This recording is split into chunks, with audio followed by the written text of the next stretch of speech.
आप सभी का बेसिक लवर्स चैनल पर बहुत बहुत स्वागत है। आज हम डॉक्टर भीमराव अम्बेडकर जी के बारे में कुछ महत्वपूर्ण बातों को जानेंगे। चलिए शुरू करते हैं।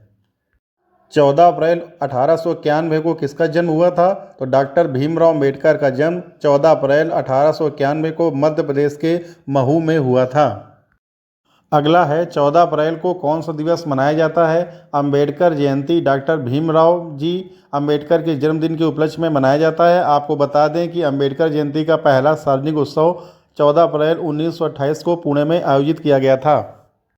अगला है विश्व की सबसे बड़ी जयंती कौन सी है? अंबेडकर के योगदान को याद करने के लिए 14 अप्रैल को एक उत्सव से कहीं ज़्यादा उत्साह के साथ लोगों के द्वारा अंबेडकर जयंती को मनाया जाता है। इस दिन उनके स्मरणों को अभिवादन किया जाता है। जयंती के दिन भारत के कई राज्यों में सार्वजनिक अवकाश के रूप में घोषित किया जाता है। अगला है विश्व ज्ञान दिवस किसने घोषित किया? बाबा साहब अंबेडकर के निधन पर महाराष्ट्र सरकार ने घोषणा की कि इस दिन को ज्ञान दिवस के रूप में मनाया जाएगा। राज्य के शैक्षणिक संस्थानों को डॉक्टर अंबेडकर द्वारा अध्ययन किए गए विषयों पर व्याख्यान आयोजित करने के लिए कहा गया है। अगला मोस्ट इंपॉर्टेंट क्वेश्चन है, डॉक्टर भीमराव अम्बेडकर ने कितनी डिग्रियां हासिल की थी? बाबा साहब डॉक्टर अंबेडकर को कोलंबिया विश्वविद्यालय ने एलडी और उस्मानिया विश्वविद्यालय ने डीलिट की मानद उपाधियों से सम्मानित किया था। अंबेडकर वैश्विक युवाओं के लिए प्रेरणा बन गए क्योंकि उनके नाम के साथ BA, MA, MSc, PhD, barrister, DSc, DLitt आदि कुल 26 उपाधियां जुड़ी हैं। अगला है अंबेडकर को भारत रत्न कब मिला था? उनकी जन्म तिथि को अंबेडकर जयंती या भीम जयंती के रूप में जाना जाता है, जिसे कई भारतीय राज्यों में सार्वजनिक अवकाश के रूप में मनाया जाता है। उन्हें 1990 में मरणोपरांत भारत के सर्वोच्च नागरिक सम्मान भारत रत्न से सम्मानित किया गया।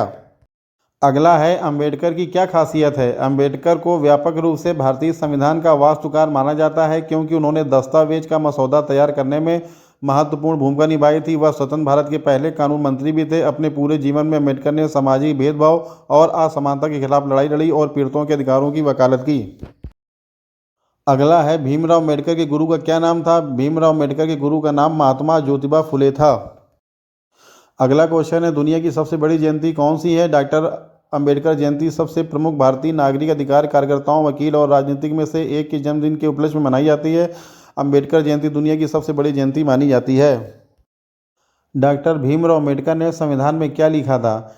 26 नवंबर 1949 को संविधान का मसौदा तैयार किया। इसके बाद अम्बेडकर ने भारत के लोगों के सामने मसौदा संविधान प्रस्तुत किया, जिसे 26 नवंबर 1949 को अपनाया गया। अम्बेडकर ने बौद्ध धर्म पर एक किताब बुद्ध और उनका धर्म लिखी। अगला है अम्बेडकर ने भारत के लिए क्या किया? भीमराव अम्बेडकर ने 14 अप्रैल 1891 से 6 दिसंबर 1956 एक भारतीय न्यायविद, अर्थशास्त्री, समाज सुधारक और राजनीतिक नेता थे, जिन्होंने संविधान सभा की बहसों से भारत के संविधान का मसौदा तैयार करने वाली समिति का नेतृत्व किया।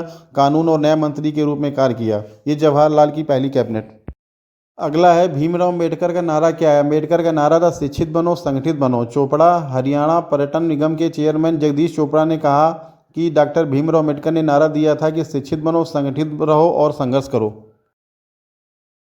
अगला क्वेश्चन है, अम्बेडकर ने कौन सा धर्म अपनाया है? 14 अप्रैल 2024 को बाबा साहब भीमराव अम्बेडकर जी की जयंती है। बाबा साहब ने हिंदू धर्म को छोड़कर बौद्ध धर्म अपनाया था।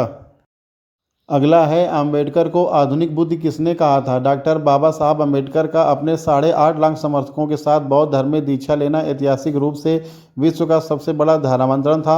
महंत वीर चंद्रमणि एक महान बौद्ध भिक्षु जिन्होंने बाबा साहब को बौद्ध धर्म की दीक्षा दी, उन्हें इस युग का आधुनिक बुद्ध कहा। अगला है, संविधान के हर पन्ने पर किसका नाम है? मगर क्या आप जानते हैं कि संविधान के अंग्रेजी वाली कॉपी के हर पन्ने पर एक शख्स का नाम लिखा हुआ है?